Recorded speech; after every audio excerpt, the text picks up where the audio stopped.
হযরতকে হযরতের মূল্যবান নসিহত পেশ করার জন্য মাহফিল কমিটির পক্ষ থেকে সবিনয় অনুরোধ করছি।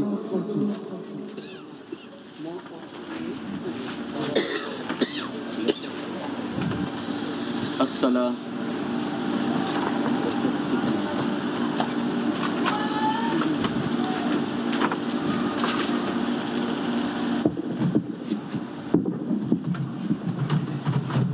আসসালামু আলাইকুম ওয়া রাহমাতুল্লাহি ওয়া বারাকাতুহু।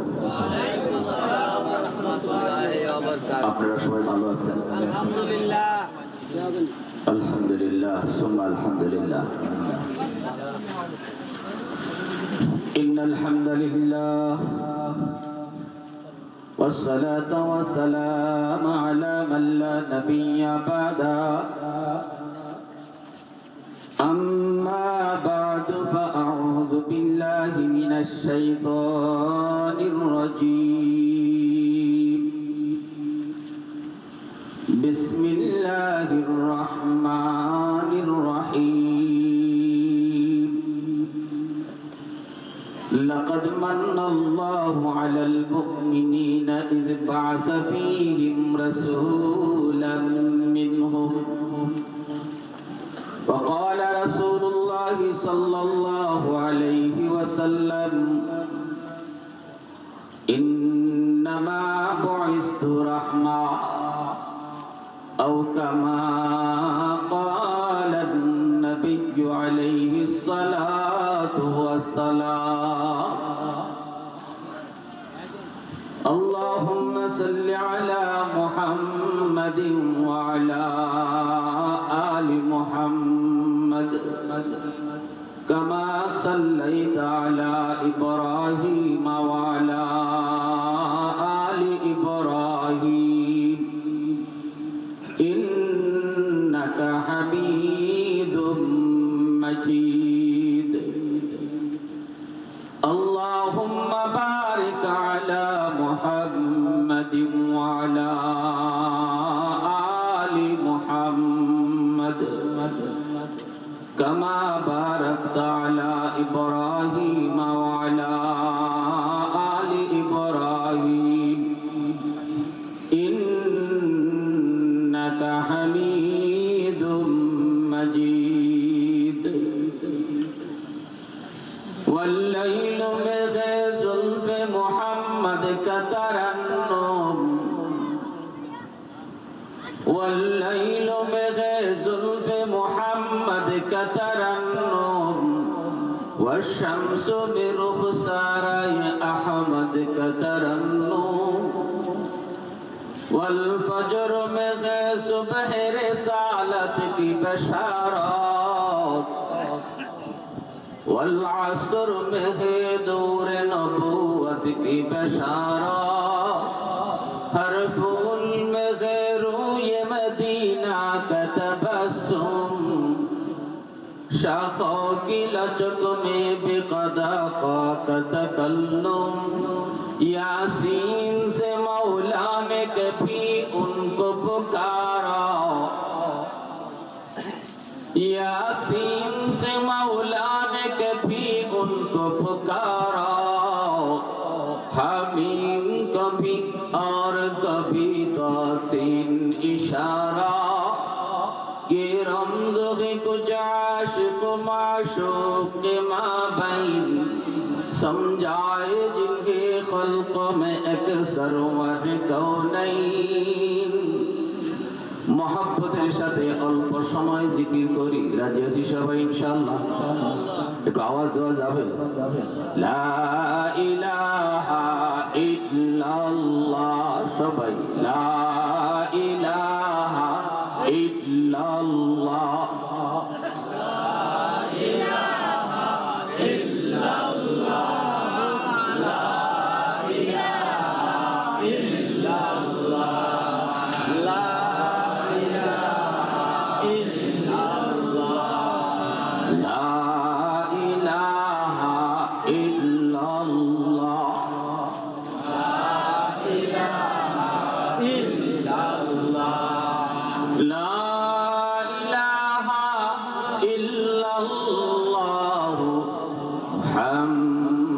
মুহাম্মাদুর রাসূলুল্লাহ।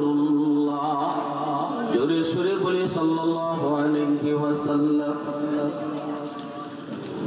ঐতিহ্যবাহী কুন্ডা নয়াহাটি শাহী জামে মসজিদের উদ্যোগে আয়োজিত আজকের ইসলামী মহাসম্মেলনের সম্মানিত সদর ইজলাস, উপস্থিত জাতির বিবেক, জাতির কর্ণধার, মুআজ্জজ মুকাররম উলামায়ে কেরাম, অত্র এলাকার মুরব্বিয়ান এজাম, কলিজার টুকরো যুবক, পর্দার আড়ালে পর্দানিশীন সম্মানিত মা ও বোনেরা, আল্লাহ পাকের দরবারে শুরুতেই আমরা শুকরিয়া আদায় করি যে আল্লাহ পাক আমাদেরকে এই মুহূর্তে এত সুন্দর একটি পরিবেশে, আবহাওয়াটাও আমাদের অনুকূলে রেখে কত সুন্দর মিষ্টি বাতাস বইতেছে, এজন্য শুকরিয়া দান সবাই বলি আলহামদুলিল্লাহ। মুআজ্জজ হাজিরিন, আসার পথেও জায়গায় জায়গায় বৃষ্টি পেয়েছি, অনেকটাই ভয় ছিল যে আপনাদের এখানে প্রোগ্রামটা কেমন হয়ে যাবে। আল্লাহর কাছে হাজার শুকর, আবারও বলি আলহামদুলিল্লাহ। মুআজ্জজ হাজিরিন, আমার তেলাওয়াতকৃত আয়াতের অংশ বিশেষে আল্লাহ পাক বলেন, মুমিন, তোমাকে আমি আল্লাহ যত নিয়ামত দিয়েছি, সকল নিয়ামতের মধ্যে সবচেয়ে বড় নিয়ামত হলো আমি আমার রসুলকে তোমাদের মাঝে পাঠাইছি। আল্লাহর কথা কত বড় ওজন। আল্লাহ বলতেছেন যত নিয়ামত তুমি পাইছো, সুস্থ দুটো হাত, সুস্থ দুটো চোখ, সুস্থ একটা বিবেক, এমন যত নিয়ামত যেগুলা বইলে শেষ করা যাবে না, সব নিয়ামত যদি এক পাল্লায় রাখো আর এক পাল্লায় আমার রসুল রাখো, আমার রসুলের পাল্লা ভারী হয়ে যাবে। কেন? কারণ হলো এই দুইটা হাত, এটাও আমার আপনার বড় নিয়ামত না, রসুল যত বড় নিয়ামত। কারণ এই হাত আমি কোন কাজে লাগাইতাম, এটা যদি রসুল আমাদেরকে হাতে কলমে না দেখাইতেন, হাত জান্নাতি হইতো না, হাত আমার জাহান্নামে চলে যেত। ঠিক না ভাই? আমার রসুল যদি কোন দিকে তাকাইব, কোন দিকে তাকাবো না, কি দেখবো কি দেখবো না, এই বিষয়টা রসুল যদি আমাদেরকে হাতে কলমে না বুঝাইতেন, না শিখাইতেন, তাহলে এই চোখ আমি খারাপ জায়গায় ব্যবহার করতাম, কোন জায়গায় ব্যবহার করলে জান্নাতে যাবো এটা জানতাম না, বুঝতাম না, হাত আমার, চোখ আমার জাহান্নামে যাইতো। এজন্য আল্লাহ বলে, তোমার যত নিয়ামত আমি আল্লাহ তোমারে দিছি, সব নিয়ামতের চেয়েও সবচেয়ে বড় নিয়ামত হলো আমার রসুলকে তোমরা তোমাদের মাঝে পাইছো। কি ভাই? কেন? আল্লাহ পাক বলেন, এজন্যই আমি আমার রসুলকে তোমাদের মধ্যে পাঠাইছি যেন তুমি তোমার চোখের ব্যবহার ঠিক মতো শিখো। আমি আমার রসুলকে তোমাদের মধ্যে পাঠাইলাম যেন তুমি তোমার হাতের ব্যবহারটা ঠিক মতো জানো। আমি আমার রসুলকে তোমাদের ভিতরে পাঠাইছি যেন তুমি সমাজ জীবনে কেমনে চলবা এটা শিখতে পারো। বাবা হিসেবে তুমি কেমনে তুমি সন্তান লালন পালন করবা এটাও আমার রসুলের জীবন থেকে শিখতে পারো। খাইতে বসলে কেমনে খাইবা, বিয়া শাদী করতে গেলে কেমনে করবা, দোকানদারি করতে গেলে তুমি কেমনে করবা, চাকরি করতে গেলে তুমি কেমনে করবা, মেম্বারি করতে গেলে তুমি কেমনে করবা, চেয়ারম্যানি করতে গেলেও তুমি কেমনে করবা, এমপি হলে তুমি কেমনে এমপিগিরি করবা, রাষ্ট্রপ্রধান হলে রাষ্ট্র কেমনে চালাইবা, সব কিছু যেন আমার রসুলের জীবন থেকে তুমি নিতে পারো, এজন্যই রসুল তোমাদের মাঝে পাঠাইছি। কিন্তু সমস্যা হলো একটাই রে যুবক, সমস্যা এক জায়গায়, আমরা আমাদের মর্জি মতো সব করি, নবীর নমুনায় করতে রাজি হই না। ঠিক কিনা জোরে বলে? সব কিছু নিজের মর্জি মতো চলে, মেম্বারি নিজের মর্জি মতো চলে, চেয়ারম্যান নিজের মর্জি মতো চলে, রাষ্ট্র পরিচালনা নিজের মর্জি মতো চলে, ব্যবসা আমার নিজের মর্জি মতো চলে। আল্লাহ কয় মর্জি মতো চলার জন্য রসুল পাঠাই নাই, রসুল পাঠাইছি রসুলের মতো করার জন্য। এজন্যই আল্লাহ পাক রব্বুল আলামিন আয়াতের এক পর্যায়ে বলতেছেন, রসুল তোমাদের মধ্য থেকেই পাঠাইছি যেন আমার রসুলের জীবনে তোমরা সব পাও, যদি আমার রসুল তোমাদের মধ্য থেকে না আসতেন, ফেরেশতাদের মধ্য থেকে রসুল পাঠাইতাম, তাহলে তুমি রসুলের জীবনে ব্যবসা পাইতাই না, রসুলের জীবনে তুমি ঘুম পাইতাই না, রসুলের জীবনে তুমি খাওয়ান পাইতাই না। কারণ ফেরেশতারা খাওয়ান লাগে না, ফেরেশতারা দোকানদারি করা লাগে না, ফেরেশতার ব্যবসা বাণিজ্য করা লাগে না। আমি আমার রসুলকে তোমাদের মধ্য থেকে পাঠাইছি যেন তুমি তোমার বিয়া শাদীর ক্ষেত্রে রসুলের জীবন থেকে তুমি নিতে পারো। কারণ তিনিও মানুষ, তুমিও মানুষ, তার জীবনেও বিয়া শাদী আছে। তুমি বিয়া শাদী কেমনে করবা রসুলের কাছ থেকে শিখো। ফেরেশতার খাওয়ান লাগে না রে আল্লাহর গোলাম, ফেরেশতাদের খাওয়ান লাগে না। তুমি যদি রসুল ফেরেশতার মধ্য থেকে হইতেন, খাইবাই তুমি কেমনে রসুলের জীবনে খুঁজে তুমি পাইতাই না। কারণ ইনি তো ফেরেশতা, খানি নেই, জীবনে তার খাওয়ানি লাগে নাই, কেমনে কোনে খাওয়ানোর তরিকা রসুলের কাছ থেকে শিখবা। এজন্যই ভাইরা বন্ধুরা, সর্ব জায়গায় সর্বক্ষেত্রে সর্বমহলে আমার আপনার নমুনা রসুলের জীবনে আসেনি না না? আওয়াজ দিয়া কও, আসেনি না না? ऐ हबीबे किबरिया तुम पर सलाम, दिल सदा कहता रहा तुम पर सलाम। ऐ इमामुल अंबिया तुम पर सलाम, दिल सदा कहता रहा तुम पर सलाम। मस्जिदे आको सामे जुमला अंबिया, मस्जिदे आको सामे जुमला अंबिया।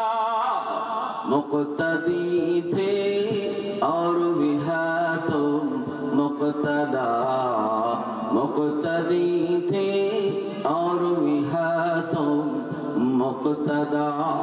ऐ इमामुल अंबिया तुम पर सलाम, दिल सदा कहता रहा तुम पर सलाम।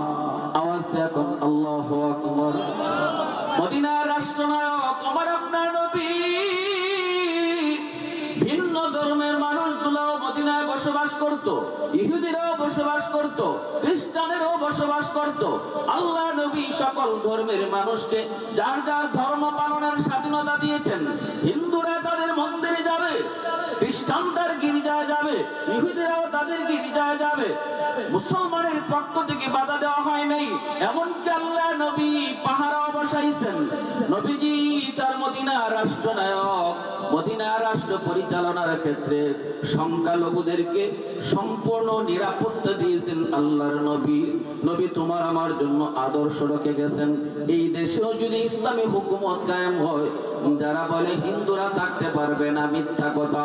কারণ আমার নবীর যুগেও মদিনায় ভিন্ন ধর্মের মানুষ স্বাধীনতা পেয়েছে।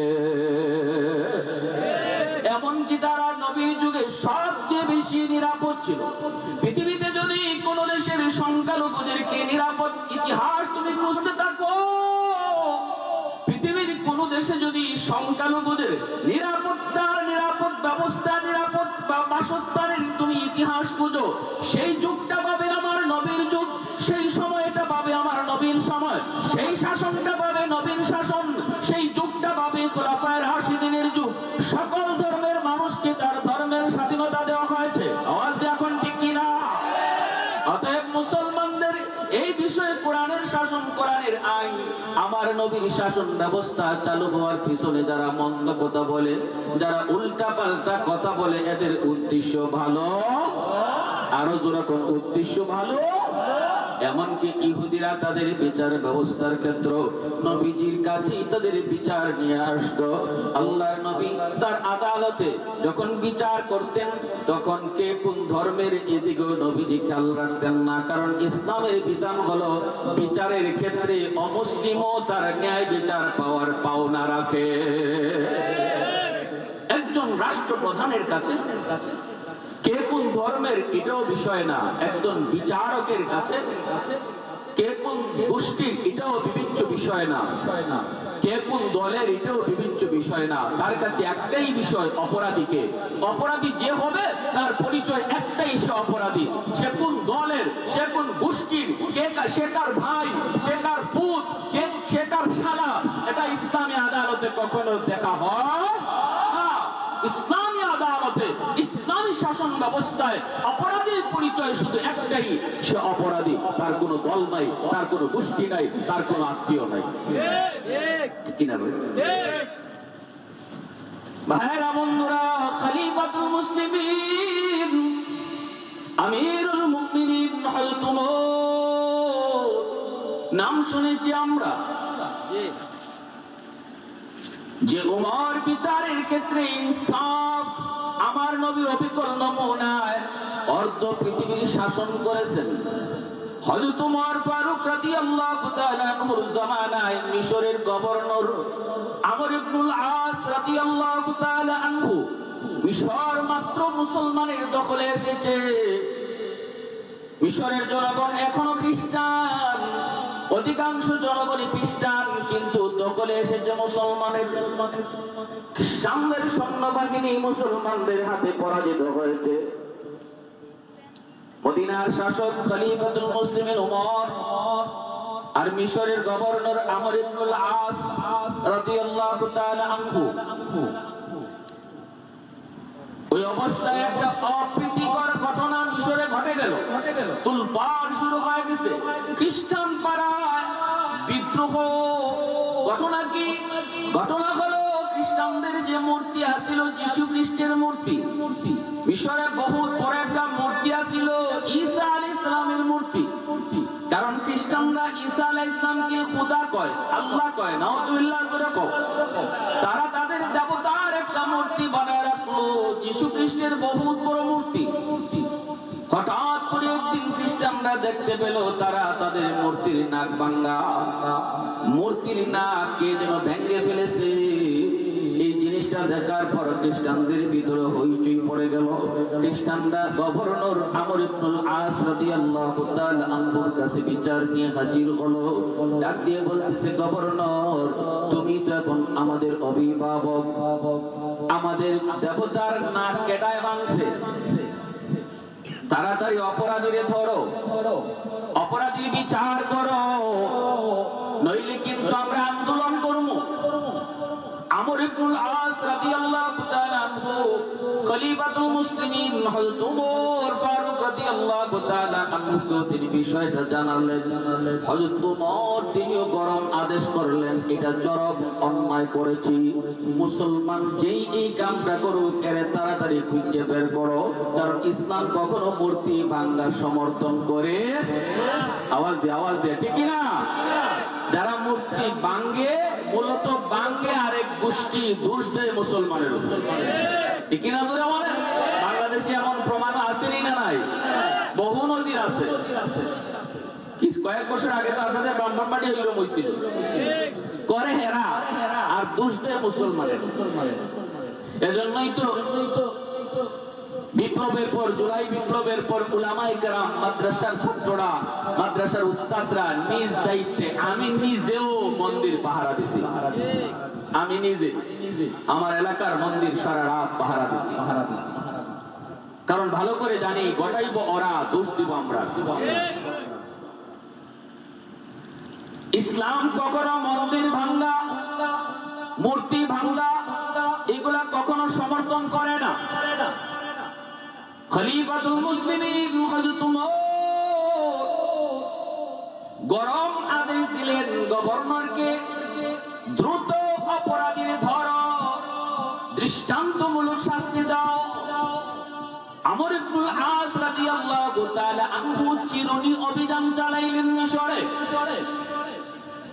কিন্তু তিনি ব্যর্থ হলেন। অপরাধী নিজের এমন ভাবে লুকাইছে, কোনোভাবেই অপরাধীকে ধরা যাচ্ছে না।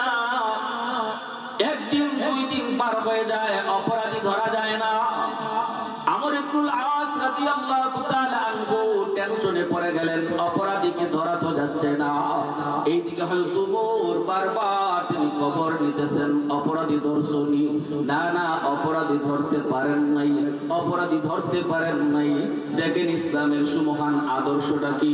অথচ ওই মুহূর্তে আমর ইবনুল আস যদি বলতেন দুধ মে হরক মূর্তির নাক বানছে কি হইছে, মূর্তি এটা কি তা কথা হইতে পারেনি, খাইতে পারেনি, এটা তোমরা দেবতা হয় কেমনে, এই কথা কয়ে যদি এদেরকে তাড়াইয়া দিতেন, খ্রিস্টানরা প্রতিবাদ করার অথবা কোনো কিছু করার সাহস ছিল না।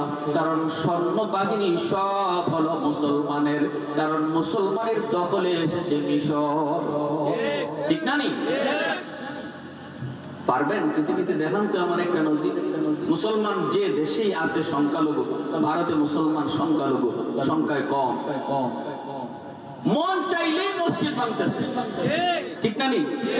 মুসলমানের জিগাইয়া ভাঙে, মুসলমানের জিগাইয়া ভাঙে।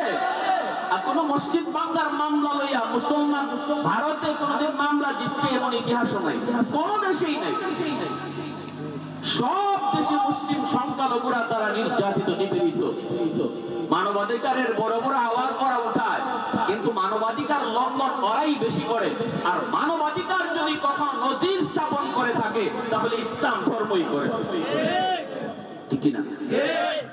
আঙ্গুল দেয় ওই ভাই আর 3 আঙ্গুলে তার ভাই দেয়। ঠিক না? হে করছে, হে করছে, 3 আঙ্গুলে কয় হে না তুই তুই তুই। ঠিক না? হযরত ওমর বারবার তিনি আদেশ দেন, খবর নেন, কিন্তু আমর ইবনুল আস রাদিয়াল্লাহু তাআলা আনহু তিনি জানাইতেছেন, খলিফা আমি আমার সাধ্যমতো আপ্রাণ চেষ্টা করেছি, পুলিশ বাহিনী, র্যাব বাহিনী, গোয়েন্দা বাহিনী সব লাগায় দিছি, কিন্তু অপরাধী ধরা যায় না। কে তাদের দেবতার নাক ভাঙলো, অপরাধীকে পাওয়া যাচ্ছে না, ধরাও যাচ্ছে না। এইবার খ্রিস্টানরা তাদের পাত্রী সহ গভর্নরের সাথে দেখা করতে আসলো। সেই তারা ডাক দিয়ে বলতেছে, গভর্নর মনে হয় তুমি ইচ্ছা করে ডিলামি দিতেছো। আমর ইবনুল আস কই আমি ইচ্ছা করে ডিলামি দিতেছি না, কারণ আমার উপর থেকেও নির্দেশ আছে, করা নির্দেশ, কিন্তু কোনোভাবেই অপরাধীকে ধরা যাচ্ছে না। খ্রিস্টান পাদ্রী টেবিল থাবা দিয়া কয়, টাইম দিলাম, আলটিমেটাম, অপরাধীরে ধরো, লিখিত হইব ঠিক নাই। অথচ হের ফার তোলার মাটি নাই, খবর নাই, কি মেটাগিরি দেখায়। এরপরও আমর ইবনুল আস নীরব সবল ধৈর্য ধরেছেন, কারণ বিষয়টা একটা বিচারের আওতাধীন। এখানে মুসলমান কেডা আর খ্রিস্টান কেডা এটা দেখার বিষয় না। তারা আক্রান্ত হইছে, তারা কষ্ট পাইছে, রাগ করতেই পারে, অতএব তাদের সাথে রাগ দেখানো যাবে না। ইনি ধৈর্য ধরে আছেন, ভাই একটু সময় দাও, ধরবো, অপরাধী ধরবো। কিন্তু অপরাধী ধরাই তো যাচ্ছে না, অপরাধীকে খুঁজে বের করা যাচ্ছে না। এইবার খ্রিস্টান পাদ্রী কয়, যদি আপনি না পারেন, যদি আপনি না পারেন তাহলে কি করবেন বলেন। আমর ইবনুল আস বলেন, তোমরা যদি চাও তাহলে তোমাদের মূর্তিটা যত বড়, এত বড় একটা মূর্তি আমি আমার রাজস্ব খাত থেকে রাষ্ট্রীয় খাতে বানায় দিব। দেখেন কি সুন্দর কথা। এই কথা বলতে পারতেন, নাকটা বানায় দেলাই, নাকটা যেহেতু বানছে না, এটাও কন্যাই বলতেছেন নাক না খালি এরকম আরেকটা মূর্তি তোমাদেরকে বানায় দিব, 1 টাকাও তোমাদের খরচ করা লাগবে না, রাষ্ট্রীয় কোষাগার থেকে। খ্রিস্টান পাদ্রী কয় মানি না। খ্রিস্টান পাদ্রী কি কয়? কয় মানি না, বিচার চাই, বিচার, আমরা বিচার চাই, অপরাধীর বিচার হোক। গভর্নর বলেন, বিচার তো আমিও করতে চাই, কিন্তু অপরাধী তো ধরা যাচ্ছে না। কয় যদি আপনি অপরাধী ধরতে না পারেন তাহলে আমরা একটা প্রস্তাব দেই, এই প্রস্তাবটা মানেন। গভর্নর বলেন, কি প্রস্তাব? কয় প্রস্তাব হলো আমরা তোমাদের নবীর একটা মূর্তি বানাইমু, আর মূর্তি বানায়া নবীর নাকটা ভাঙিলিমু। নাউজুবিল্লাহ কইতেন, আরেকটু জোরে, আরেকটু জোরে। ইজাত কথা শুনলে কোন নবীর আশিক বয়ে থাকতে পারবো? ইজাত কথা শুনলে কোন মুসলমান বয়ে থাকতে পারবো? যদি আমার নবীর সাথে বেয়াদবিমূলক কথা শোনার পরেও কেউ নীরব বয়ে থাকে, প্রতিবাদ প্রতিবাদ না করে, চোখ মুখ লাল না হয়, যদি তার গুসা না উঠে, তাহলে বুঝবাই তার ঈমান নাই, ঈমান নাই, ঈমান নাই। ইযা সাররাতকা হাসানাতুকা ওয়া ইযা সাআতকা সাইয়্যাতুকা ফাআনতা মুমিন। মাল ঈমান ইয়া রাসূলুল্লাহ। সাহাবী কয়, নবী গো, ঈমান কাকে বলে একটু বুঝা কোন? রাসূল কয়, যখন ইসলামের পক্ষে, আল্লাহ রাসূলের পক্ষে, আল্লাহ রাসূলের প্রশংসায় কোনো কথা শুনলে তোমার ভালো লাগে, আর আল্লাহ রাসূলের বিরুদ্ধে কথা শুনলে তোমার কলিজায় আঘাত লাগে, বুঝবাই তোমার ঈমান আছে, বুঝবাই তোমার ঈমান আছে, বুঝবাই তোমার ঈমান আছে। আর যদি আমার আল্লাহ এবং রাসূলের বিরুদ্ধে কথা শোনার পরেও তোমার আঘাত না লাগে, কারণ যে কইছে সে তোমার নেতা, যে কইছে সে তোমার নেত্রী, যে কইছে সে তোমার ভাই, যে কইছে সে তোমার দুলাভাই, এই কারণে যদি তুমি গরম না হও, এই কারণে যদি প্রতিবাদ না করো, নবী কয় কপালে নামাজের কর ফালাইতে পারো, বছরে বছরে হজ করতে পারো, আমি রাসূল কইলাম ঈমান নাই, ঈমান নাই, ঈমান নাই। তাহলে নবীর আশিক কখনো নবীর সাথে বিয়াদবি বরদাস্ত করতে পারে? নিজের সাথে বিয়াদবি সইতে পারে, বাপ-মার সাথে বিয়াদবি সইতে পারে, গোষ্ঠীর সাথে বিয়াদবি সইতে পারে, কিন্তু নবীর সাথে বিয়াদবি ইমানদার সইতে পারে না। ঠিক কি না? আমর ইবনুল আস রাদিয়াল্লাহু তাআলা আনহু এত নরম দিলের একজন সাহাবী, যেই মাত্র এই কথা কইছে নবীর একটা মূর্তি বানাইমু, এরপরে নবীর নাকটা ভেঙে ফেলমু, সাথে সাথে নরম সাহাবী তিনি গরম হয়ে গেলেন। মুহূর্তের ভিতরে তিনি বসে আসলেন, দাঁড়ায় গেলেন, চেহারাটা লাল হয়ে গেল গুসায়, হাতের কাছে তলোয়ার, তলোয়ারের বাট ধরে ফেলছেন আমর ইবনুল আস রাদিয়াল্লাহু তাআলা আনহু। সৈন্যরা চতুর্দিকে দাঁড়ায় আছে, ইশারা চায়, ইশারা চায়। মুসলিম সৈন্যরা সবার হাতেই তো অস্ত্র, যে কয়জন ভিতরে ঢুকছে সব এই মুহূর্তে খতম করে দিবে, মাত্র যদি গভর্নরের ইশারা পায়। এরপর আমর ইবনুল আস সৈন্যদেরকে কোনো আদেশ করেন নাই, নিজে গরম হয়ে দাঁড়ায় গেছেন, ভাষা চড়া হয়ে গেল। এতদিন পর্যন্ত আওয়াজ ছিল নরম, এখন হয়ে গেল গরম, কারণ আল্লাহ কয় মুহাম্মাদুর রাসূলুল্লাহ ওয়াল্লাযীনা মাআহু আশিদ্দাউ আলাল কুফফার রুহামাউ বাইনাহুম। আল্লাহ নিজে পরিচয় দেয় নবীর সাহাবীদের। আল্লাহ কয়, এ দুনিয়ার মুসলমান আমার বন্ধুর সাহাবীরা কেমন ছিল জানোনি? এরা নরমের জায়গায় নরম, গরমের জায়গায় খুব গরম। আওয়াজ দেখো, ঠিক কিনা? মুসলমানের বৈশিষ্ট্যই হলো মুসলমান নিজের উপরে আঘাত করলেও নরম থাকে, কিন্তু যদি আল্লাহ রাসূলের সাথে বেয়াদবি দেখে, ইসলাম ধর্মের উপরে কটাক্ষ শুনে, তাহলে এই জায়গায় নরম মুসলমান আর নরম থাকে না, এরা হয়ে যায় গরম। এটা হলো ঈমানের আলামত। আল্লাহ কয়, আমার নবীর সাহাবী আবু বকর এত নরম, এই আবু বকর গরম হইছেন, এই আবু বকর গরম হইছেন, ওমরের মতো এত গরম, ইনিও সময় মতো নরম হইছেন। তাহলে বোঝা গেল ইসলাম ধর্মের ভিতরে যেমন নরম আছে, এমন গরমও আছে। আওয়াজ দেখো, ঠিক কিনা? কিছু কিছু মানুষ কয় মৌলবীরা এত গরম হয় কে? মৌলবীরা নিজের ক্ষেত্রে গরম হয় না, মৌলবীরা নিজে মেম্বার হওয়ার লাগে গরম হয় না, মৌলবীরা চেয়ারম্যান হওয়ার লাগে গরম হয় না। মৌলবীরা গরম হয় কোন জায়গায়? যেখানে নবীর সাহাবীরা গরম হইছে। আওয়াজ আওয়াজ আসতে কেন? মৌলবীরা গরম হয় কোন জায়গায়? যেখানে আমার রাসূল গরম হইছে। মৌলবীরা গরম হয় কোন জায়গায়? যেখানে আবু বকর গরম হইছে। মৌলবীরা গরম হয় কোন জায়গায়? যেখানে ওমর গরম হইছে। তাহলে তো আমার ঈমানের প্রশ্ন, এর সাথে তো আমার ঈমানের সম্পর্ক। আমার ঈমান আসেনি না নাই, এটার আলামত। আমর ইবনুল আস রাদিয়াল্লাহু তাআলা আনহু তলোয়ারটা ধরে ফেললেন, দাঁড়ায় বলতেছেন, হে খ্রিস্টান পোপ, ভালো করে শোনা, সব সইতে পারি আমরা, কিন্তু নবীর সাথে বেয়াদবি সইতে পারি না।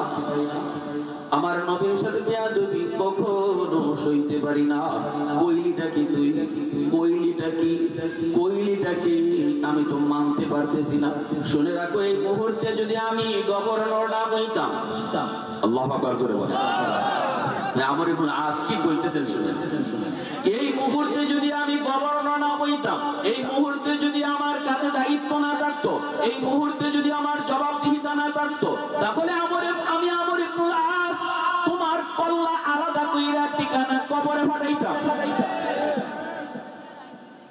কারণ আমি আমার নিজের উপরে হাজার বেয়াদবি সইতে পারবো, কিন্তু আমার রাসূলের সাথে বেয়াদবি বিন্দু পরিমাণ সইতে পারবো না।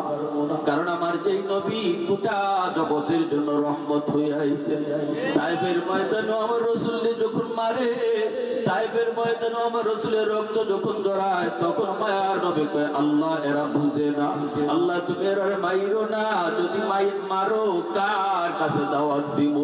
আমার নবীর রক্ত ঝরে, নবীজির জুতা মোবারক আটকে যায়। এরপরে রাসূল কয়, আল্লাহ আল্লাহুম্মা হদি কওমি ফা ইন্নাহুম লা ইয়ালামুন। আল্লাহ আমার কওম আমারে চিনছে না, আমারে চিনছে না, তুমি রাগ কইরো না। আল্লাহু আকবার বলে দেখো, আল্লাহ আমার কওম আমারে চিনছে না, তুমি রাগ কইরো না। আমার এত বড় দয়ার নবীর শানে তুই বেয়াদবি করবি আর আমি নীরব হয়ে থাকবো? আমি যদি আজকে গভর্নর না হইতাম, তোর কল্লায় এখনই আলোক কইরা দিতাম, আলোক কইরা দিতাম। এই বইলা তিনি গুসাটারে দমন কইরা আবার হজম করে তিনি বসে গেলেন। শরীর কিন্তু কাঁপতেছে, শরীর কিন্তু কাঁপতেছে। এইবার ওই লোকটাই কই খ্রিস্টান পুপে কয়, তাহলে এই প্রস্তাবে যদি আপনি রাজি না হন, আমাদের আরেকটা প্রস্তাব আছে। হযরত আমর ইবনুল আস কয়, এটা ছাড়া তোমরা যা কইবে আমি সব মানবো, আমার নবীর শানে বেয়াদবি করা ছাড়া যা কইবে আমি সব মানবো। কও তোমরা কি চাও, কও তোমরা কি চাও, ওয়াদা দিলাম আমি মানবো। সাথে সাথে খ্রিস্টান পাদ্রী ওইটা কয়, আমরা চাই তোমার না। কি কয় দেখছেন? কয় আমরা চাই তোমার নাক, যদি নবীর নাক না দাও তোমার নাক দাও। তুমি ওয়াদা দিয়েছো, এটা ছাড়া যা কইমু তুমি মানবা। আমর ইবনুল আস রাদিয়াল্লাহু তাআলা আনহু নীরব হয়ে গেলেন। উপস্থিত মুসলমান সবার চেহারা অত্যন্ত ফিকাশে হয়ে গেল, সবাই টেনশনে পড়ে গেল। ঠিকই তো, ইনি তো ওয়াদা করে ফেলছেন, এটা ছাড়া যা কইব তাই তিনি মানবেন। এখন কি জানি হয়, এখন কি জানি হয়। আমর ইবনুল আস কয়, ঠিক আছে, তোমরা যা চাইছো তাই হবে। মুসলমান কখনো ওয়াদা ভঙ্গ করে না। আওয়াজ দিয়া কও না আল্লাহু আকবার, আর জোরে আল্লাহু আকবার। জিন্দা ফাকাত ওয়াহদাত আফকার সে মিল্লাত, ওয়াহদাত কি হিফাজত কি নবী আর কারার। আল্লাহু আকবার। আমার নবী মায়া নবী দয়ার নবীর সাহাবায়ে কেরামের ভিতর কি পরিমাণ ঈমানের জোশ ছিল। ইনি বলতেছে, সাবধান, যা বলছি ঠিকই বলছি, নবীর শানে বেয়াদবি না কইরা আমার নাক যদি নিতে চাও আমি দিতে রাজি আছি। কও কোন দিন নাক নিবায়, কও কোন দিন নাক কাটবায়, মাইকিং করে জনগণকে জানায় দাও। হাজারো জনগণের সামনে আমি গভর্নরের নাক কাটা হইব। আল্লাহু আকবার। ভয়, মসজিদে মসজিদে কান্নার রুল, মুসলমানরা কান্দে, হাইরে হাইরে। গভর্নর কইছে কি, কয়ে তো বিপদে পড়ে গেল। ওয়াদা তো ওয়াদা, ওই ওয়াদা তো ওয়াদা। আল্লাহ আল্লাহ। মুসলমানদের মসজিদে মসজিদে কান্নার দোয়া, কিন্তু ওইদিকে খ্রিস্টান পাড়ায় মিষ্টি বিতরণ হইতেছে।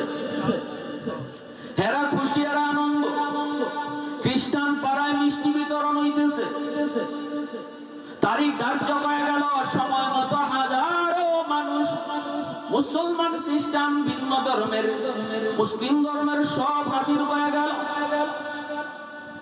খ্রিস্টান পুপের হাতে ধারালো একটা ছুরি দেওয়া হলো। এই ছুরি নিয়ে আসে সামনের দিকে আগাইতেছে, নাকটা কেটে ফেলবে গভর্নরের, নাক কেটে ফেলবে। হঠাৎ করে একটা যুবক দৌড় দিয়া গিয়া ওই ছুরি টান দিয়া ধরে ফেললো আর বলতেছে, আমার গভর্নরের নাকে ছুরি লাগাও না, ছুরি যদি লাগাও আমার নাকে লাগাও, কারণ এই মূর্তির নাক আমি ভাঙছি। আল্লাহু আকবার। এই যে নেও পকেট থেকে বাইর কইরা মূর্তির নাক দিয়া লাইছে, প্রমাণ হিসাবে দলিল হিসাবে ভাঙ্গা নাক দিয়া দিছে, এই যে নেও তোমরা মূর্তির নাক। নীরব নিস্তব্ধ হয়ে গেল পুরা হাজারো মানুষ। আমর ইবনুল আস রাদিয়াল্লাহু তাআলা আনহু বলেন, যুবক এমনটা তুই কেন করলি? যুবক কয় আল্লাহর ভয়। আল্লাহু আকবার।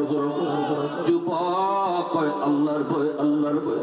এজন্য আমার নবী মায়া নবী বলছেন, যে যুবকদের কলিজায় আল্লাহর ভয় থাকে ওই যুবকদের খাতিরে আল্লাহ পাক এই জমিন টিকায় রাখে। লাউলা মাশাইফু রুক্কা ওয়াশ শাবাবু খুশা ওয়াল আতফালু রুদ্দা ওয়াল আনআমু রুদ্দা লাজআলতুস সামাআ হাদিদা ওয়াল আরদা খাফসাফা ওয়াত তুরাবা রামাদা ওয়া মা আনজালতু আলাইকুমুল আযাবা সাব্বা।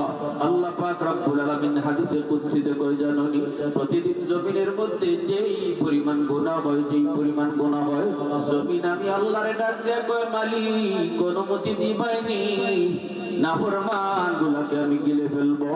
সাগর মহাসাগর কয় মালিক অনুমতি দিবাইনি, আমি সাগরের পারে আইসা কত নাফরমানি করে এগুলা দেখবো, আর কত দেখবো, আর কত। আল্লাহ তুমি অনুমতি দিলে সবগুলি নাফরমানকে আমি সাগরের পানি দিয়ে ডুবাই দিব, জমিনটারে পাক বানায় দিব। আল্লাহ পাক রব্বুল আলামিন কয় রে জমিন থাম। আল্লাহ পাক কয় রে জমিন আমি আল্লাহ দেখতেছি এই জমিনের ভিতরে কত গুনাহ হইতেছে, কত অন্যায় হইতেছে, কত অপরাধ হইতেছে, এরপর আমি কেন ধরি না জানোনি? চার দলের কারণে। লাউলা মাশাইফু রুক্কা ওয়াশ শাবাবু খুশা ওয়াল আতফালু রুদ্দা ওয়াল আনআমু রুদ্দা। এক নাম্বার হলো এই জমিনের ভিতরে আমার কিছু বান্দা বান্দি আছে, বয়স বেশি হয়ে গেছে, চুলদারি তাদের সাদা হয়ে গেছে, রুকু করতে গেলে তার কষ্ট হয়, সিজদায় গেলে পরে তার কষ্ট হয়, এরপরেও কষ্ট কইরা কইরা আমাকে রুকু দেয়, কষ্ট কইরা কইরাও আমার সিজদা দেয়। তার ওই সিজদার দিকে তাকাইলে এই জমিনের প্রতি আমার মায়া লাগে যায়। আল্লাহ কয় রে জমিন। দ্বিতীয় দল হলো এমন কিছু যুবক, সর্ব জায়গায় জায়গায় জায়গায় এমন কিছু যুবক রয়েছে, যেই যুবক যৌবনের পাগলামি করে না, যেই যুবকের যৌবন কালেও আমি আল্লাহর ভয় কলিজায় রাইখা চলে, দিলের ভিতরে নাপাক প্রেম জন্ম দেয় না, আমি আল্লাহর প্রেম অন্তরে জমায়ে দেয়। যৌবনে তার মাথায় টুপি পাওয়া যায়, যৌবনে তার মুখে দাড়ি দেখা যায়, যৌবনে তার মসজিদে পাওয়া যায়, যৌবনে তার ওয়াজ মাহফিল করাইতে দেখা যায়, গান বাজনা যায় না, এক্সিবিশন করায় না, যাত্রার আয়োজন করে না। ওই যুবক, যেই যুবকের কলিজায় আমি আল্লাহর ভয়, তার কলিজার দিকে যখন তাকাই এই জমিনের প্রতি আমি আল্লাহর মায়া লেগে যায়।